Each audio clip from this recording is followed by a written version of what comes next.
नमस्कार दोस्तों, आपका स्वागत है। मैंने कुछ ऐसी जो किताबें हैं जो बहुत ज़्यादा ज्ञान देती है और जो कहीं न कहीं उसमें मुझे भगवद गीता जैसा कभी-कभी कुछ दिखता है कि जितनी बार भी हम पढ़े, नया-नया अर्थ हमारे सामने आ जाता है।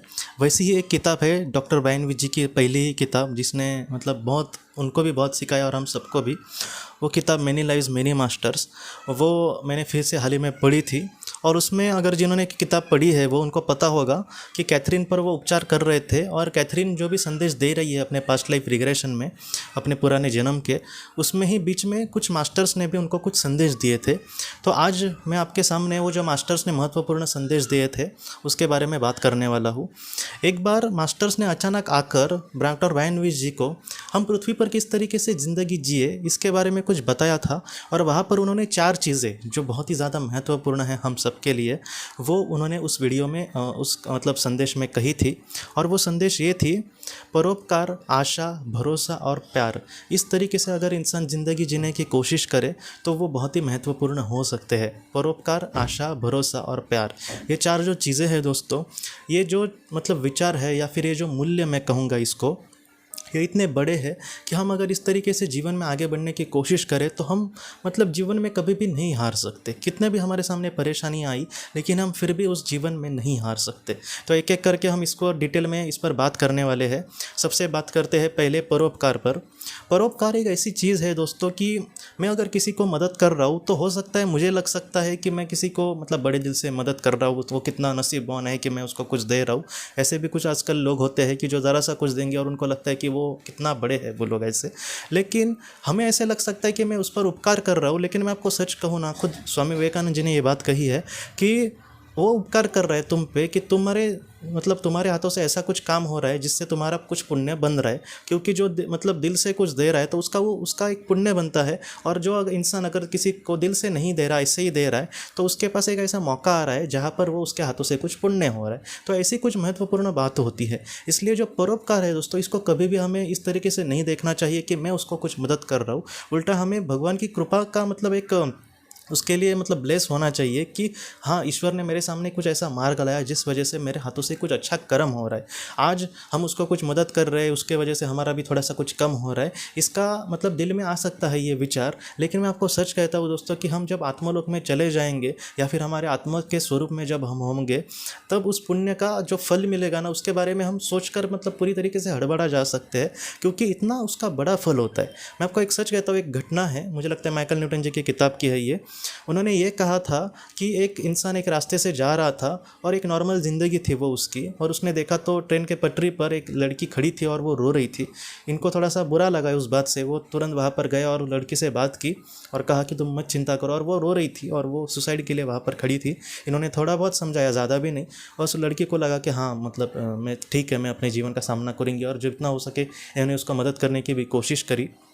उसके बाद जब वो इंसान बाद में वो अपने काम पे चला गया, और जब वो आत्मलोक में, जब उसकी ज़िंदगी वो ख़त्म हो गई और आत्मलोक में जब वो चला गया, तब उसने ये देखा कि उसको जो बड़ी आत्माएं, मास्टर्स, जो बड़ी आत्माएं हैं, वो उसको कहने लगी कि तुमने उस लड़की की बहुत ही अच्छे से मदद की, और इस वजह से उसको पुण्य भी बहुत मिला था।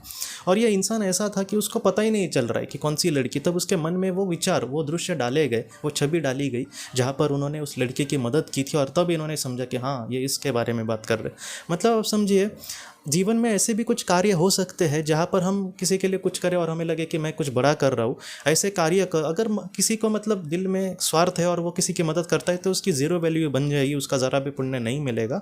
लेकिन अगर कोई इंसान निस्वार्थ रीति से, वो कुछ नहीं चाह रहा उस इंसान से, लेकिन फिर भी उसको मदद करने की कोशिश कर रहा है, तो ऐसे जीवन को, ऐसे कर्म को बहुत ही ज़्यादा महत्व दिया जाता है। तो इसलिए जो परोपकार है, वो इसका फल मैं सच कहता हूँ कि पृथ्वी पर मिलना मुश्किल है सच में। लेकिन अगर हम आत्मलोक के लिहाज से बात करें तो परोपकार को बहुत ज़्यादा महत्व है। निस्वार्थ रीति से जो हम कर्म करते हैं उसको परोपकार कहा जाता है। और ऐसे परोपकार के करके हम अगर जीवन में आगे बढ़ने की कोशिश करें तो ये आत्मा के लिए बहुत ज़्यादा महत्वपूर्ण है। इसलिए उस आत्मा ने, उस परमात्मा ने, उस पवित्र आत्मा ने, मास्टर जिसे हम कहते हैं, उन्होंने भायन जी को कहा था, पहला परोपकार, दूसरा है आशा। आशा ये एक ऐसी चीज़ है दोस्तों, खुद मुझे लगता है कि मुकुल नाग जी एक बहुत बड़े कलाकार है। उन्होंने साईं बाबा की एक्टिंग की थी। मुझे लगता है रामानंद सागर जी ने वो प्रोग्राम निकाला था साईं बाबा जी का। तो यूट्यूब पर भी उसके एपिसोड आपको देखने मिल जाएंगे। उसमें मुकुल नाग जी मतलब साईं बाबा जी के रूप में उन्होंने कहा है कि आशा एक ऐसी चीज़ है जो आपको मतलब एक बोलते हैं ना कि आशा के साथ या फिर एक जीने के लिए कहीं ना कहीं एक एनर्जी देने का काम करती है। मैं दुखी हूँ लेकिन कल मेरे दिल बदल जाएंगे, ये भी हालात ज़रूर बदलेंगे। मैं कुछ छोटी मोटी कोशिश कर रहा हूँ, उसमें मैं अगर सक्सेसफुल हुआ तो मैं आज जो बुरी ज़िंदगी जी रहा हूँ उससे परे चला जाऊँगा एक अच्छी दुनिया में।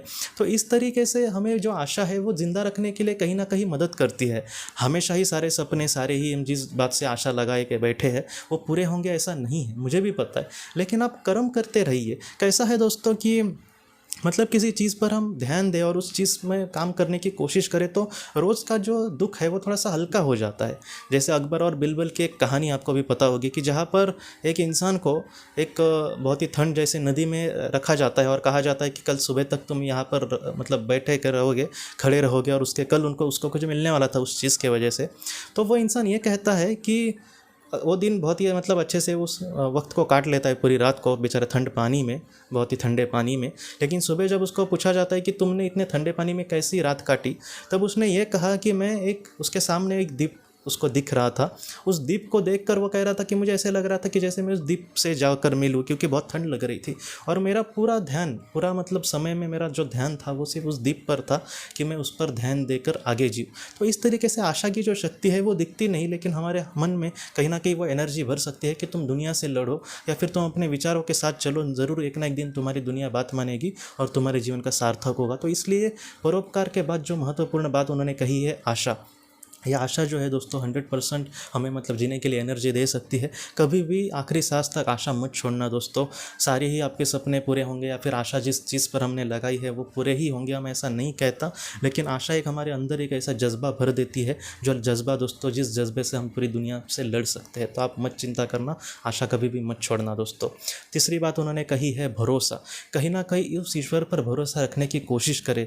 मुझे भी पता है कि जिनके साथ बहुत बुरा हुआ है वो नहीं भरोसा कर सकते।